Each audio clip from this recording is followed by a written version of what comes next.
नमस्कार, मैं हूँ मनविंदर। आप सभी राष्ट्रवादियों का एमबीएन नेटवर्क में एक बार फिर से बहुत-बहुत स्वागत है। शुवेंदु अधिकारी, नए सीएम, इन्हें धुरंधर कहें या सिंघम? मुझे लगता है आप ही डिसाइड कर लीजिए, लेकिन शुवेंदु योगी बाबा के नक्शे कदम पे चल पड़े हैं। सारे पुराने केस फाइलें खुल चुकी हैं। जो फाइलें अब खुली हैं, वो आरजीकर की बिटिया की फाइलें हैं।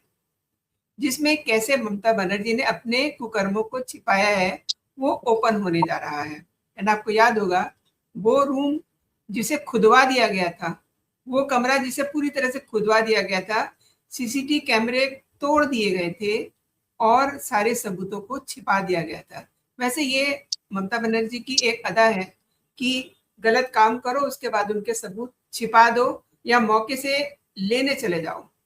अभी हाल ही में आपने देखा था कि किस तरीके से उन्होंने आईपैक के सबूत लेने के लिए भी पहुंच जाती हैं। खैर, विषयांतर हो जाएगा, लेकिन ममता को ये नहीं पता था कि एक सन्यासी आ रहा है। उस सन्यासी ने एक्शन ले लिया है। क्या एक्शन प्लान है, किसकी छुट्टी हो गई है, इन सब के ऊपर हम चर्चा करेंगे। मेरे साथ जुड़ चुके हैं बंगाल की राजनीति की रग रग से वाकिफ उदय भानु बनर्जी। दादा, बहुत स्वागत है। नमस्कार। नमस्कार मैडम, नमस्कार आपको, सारे दर्शकों को। दादा, आरजीकर केस रीओपन हो गया है, क्या अपडेट्स है इसके बारे में? आरजीकर केस रीओपन, एक माँ का जो दुख बेटी खोने का, और इतना लड़ाई जिन्होंने लड़ी सिर्फ न्याय के लिए, हमें लग रहा है अब वो घड़ी आ गया जी। अभी जो है नई तरीके से ये प्रोसेस जो है ये शुरू होगी। मैडम, आरजीकर के बारे में सबको मालूम है, हमारे देश में, देश के बाहर, विदेश में हमने देखे बहुत सारे लोग जो है सड़क पे आके अपना जो है आक्रोश जो है वो सरकार के तरफ उसने खुलेआम चर्चा किए थे। তার এলাকার বিধায়কের পারফরমেন্স সরাসরি মানুষ দেখতে পায়। আমাদের এই বিধানসভায় বিধায়কদের পারফরমেন্স, তারা আসছেন কি আসছেন না, তাদের যে উদ্দেশ্য নিয়ে এলাকার জনগণ নির্বাচিত করেন, তাদের দায়বদ্ধতা কতটা তারা পূরণ করছেন কি করছেন না, এগুলো সম্পর্কে ভোটার, গণদেবতা, জনতা জনার্দন তারা সম্পূর্ণ অন্ধকারে থাকে। তাই আমি আশা করব মাননীয় অধ্যক্ষের নেতৃত্বে এই ঐতিহাসিক বিধানসভা, যা 1947 সালের 20 জুন ডক্টর শ্যামাপ্রসাদ মুখার্জির নেতৃত্বে ভারত ভুক্তির প্রস্তাব গৃহীত হয়েছিল 58-21 ভোটে, সেই বিধানসভায় জনগণের নজরদারিকেও সুনিশ্চিত করার ক্ষেত্রে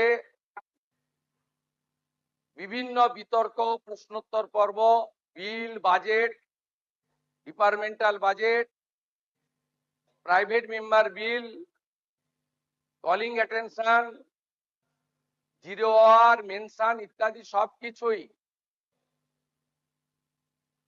যাতে লাইভ সম্প্রচারিত হয় তার ব্যবস্থা গ্রহণ করা।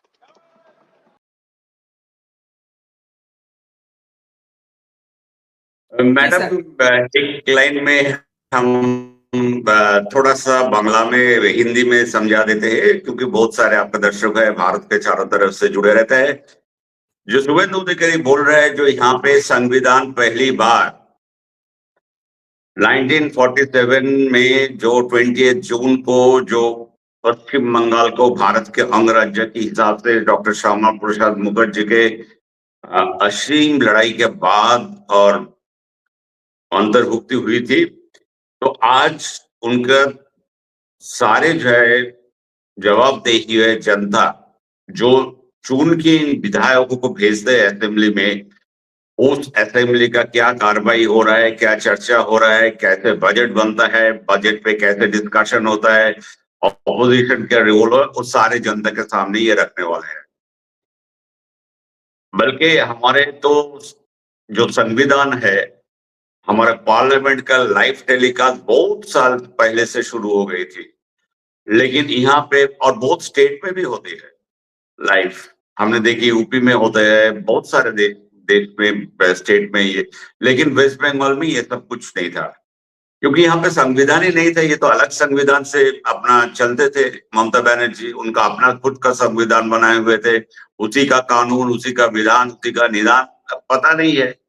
सर, प्रधानमंत्री नरेंद्र मोदी ने जब चुनावी सभाएं चल रही थी उस समय एक वादा किया था कि आरजीकर की बेटी को न्याय मिलेगा, और देखिए अब वो फाइल खुल चुकी है।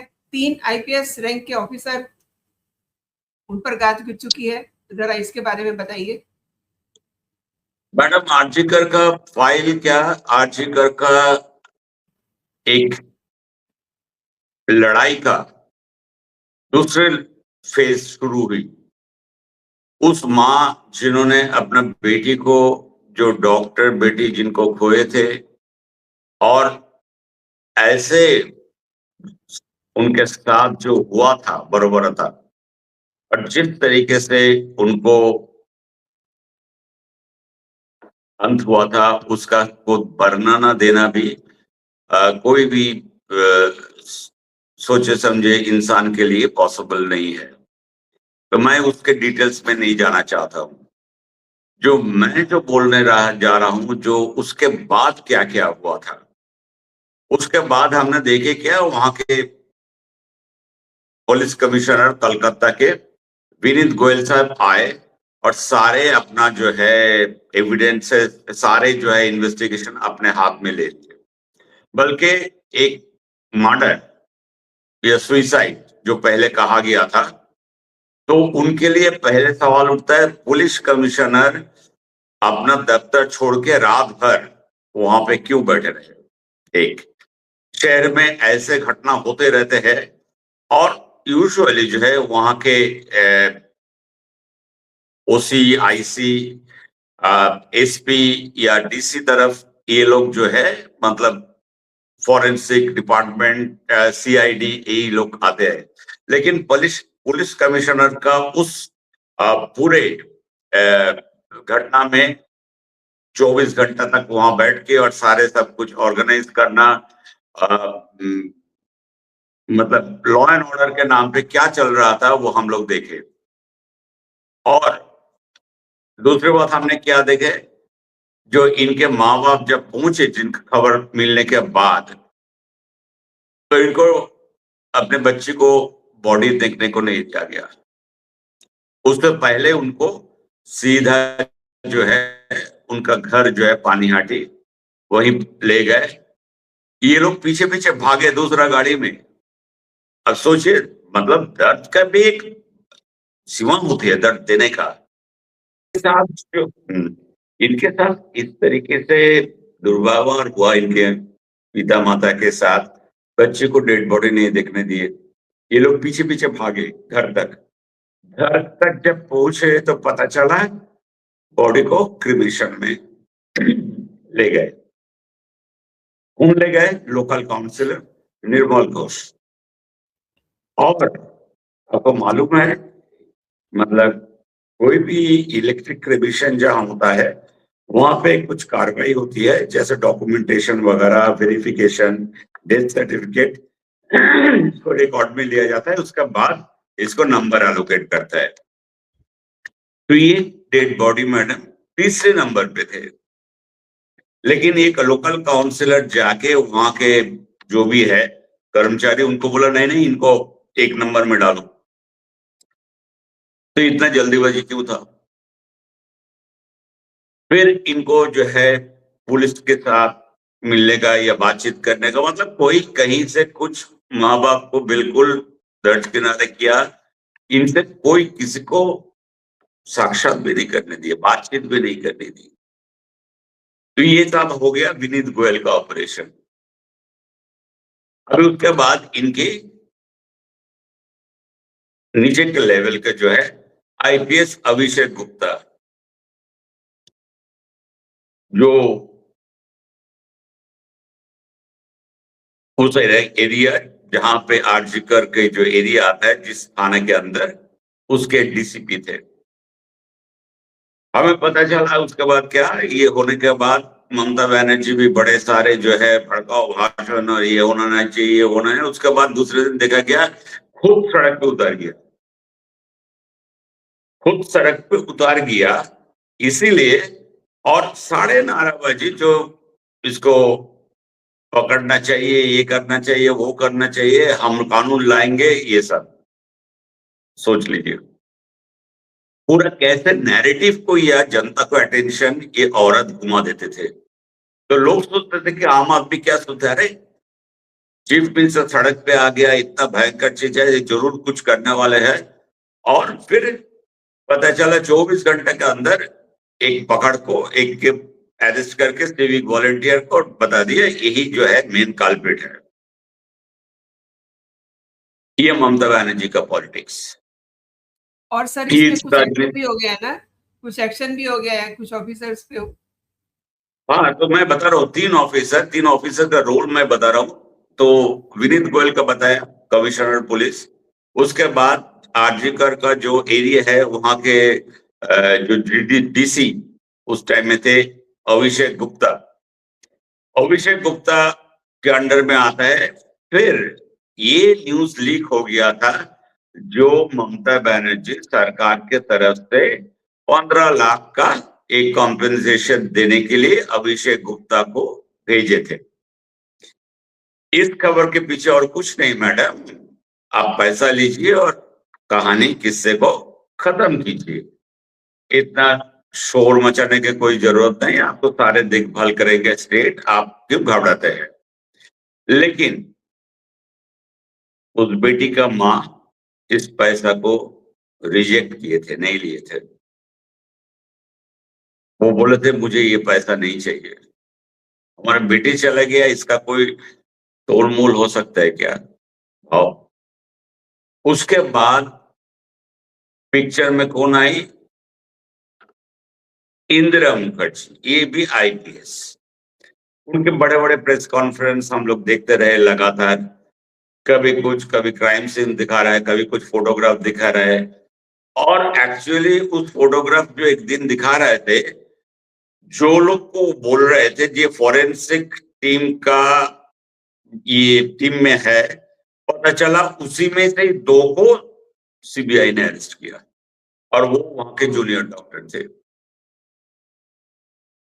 तो आज मैडम मैं इसीलिए बोल रहा हूं, दुनिया के बाद सामने आज आ गया सच। ये 3 आईपीएस ऑफिसर को सस्पेंड कर दिया गया।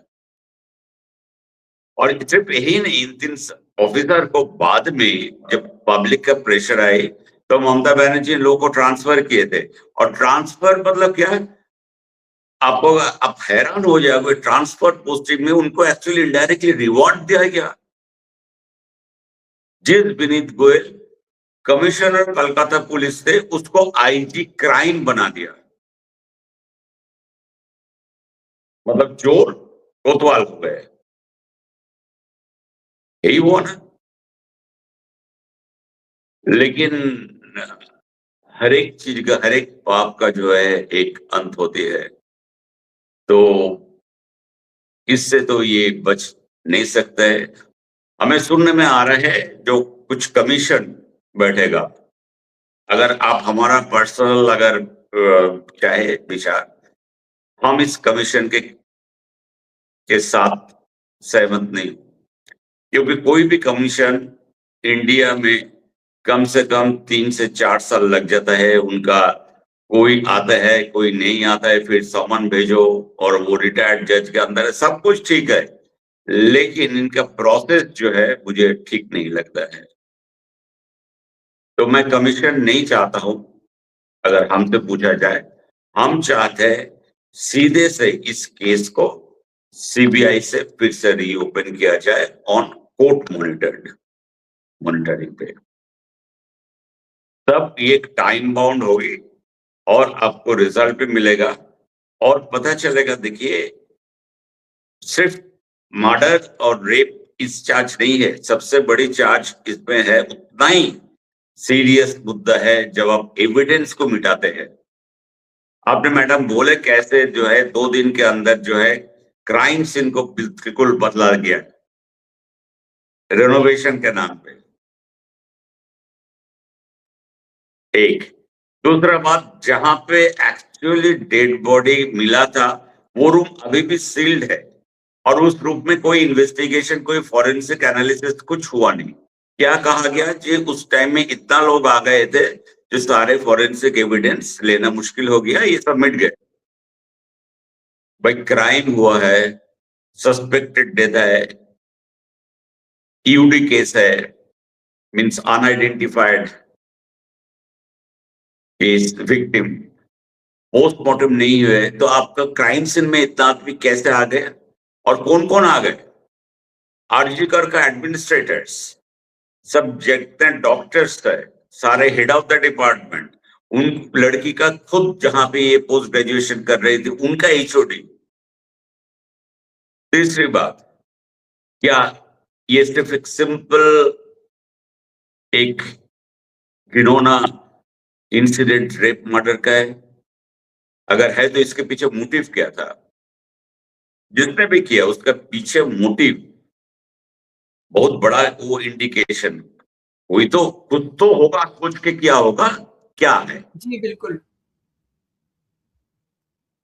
सिर्फ अपना हवास को ये करने के लिए नहीं जी। मैडम, इसके पीछे बहुत बड़ा एक यहाँ पे मेडिकल कॉलेज के एक रैकेट, ये बेचारे ये डॉक्टर ने, इनको पता चल गया था इस रैकेट में expired medicine, instrument, organ trafficking, dead जी। बॉडी ट्रैफिकिंग, बच्चे को जो है बहुत सारे चीज जी इसमें जुड़ा हुआ है।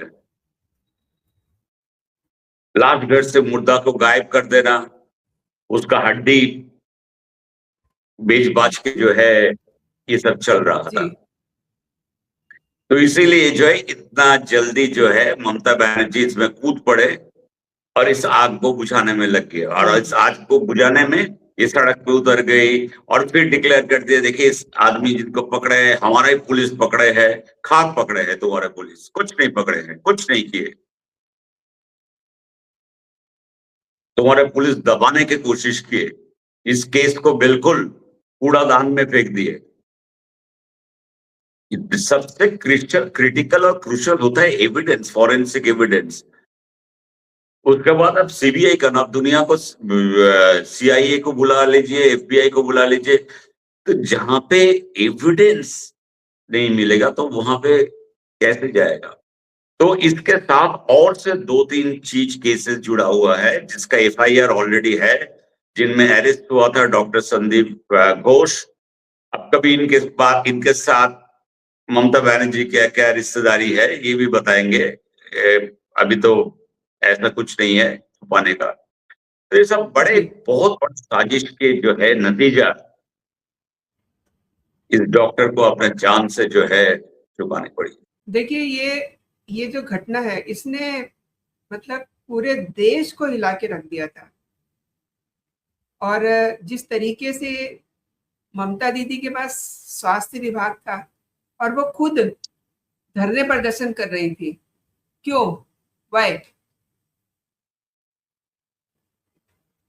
उनके पास हेल्थ डिपार्टमेंट, उनके पास होम डिपार्टमेंट, जी तो यही तो 2 डिपार्टमेंट जो है, और हेल्थ डिपार्टमेंट इस सरकार के दौरान 15 साल में हेल्थ का ऐसे की तैसे करके छोड़ दिया। जी और मैं आज आपको बता देता हूं, जो हेल्थ सेक्रेटरी पिछले 15 साल में यहाँ पे बैठे हैं डॉक्टर नारायण स्वरूप निगम, वो भी जल्दी नापे जाएंगे,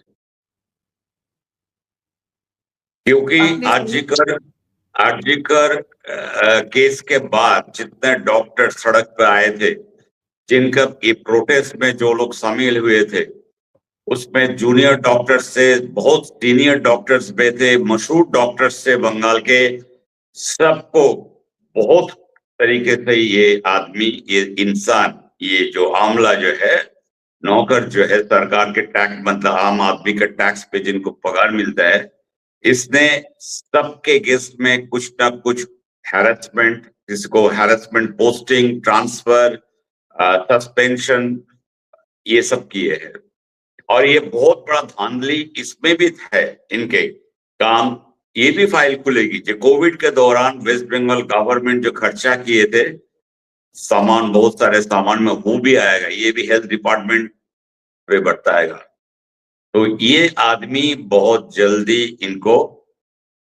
इनका तो नौकरी खत्म, अब सोच लीजिए।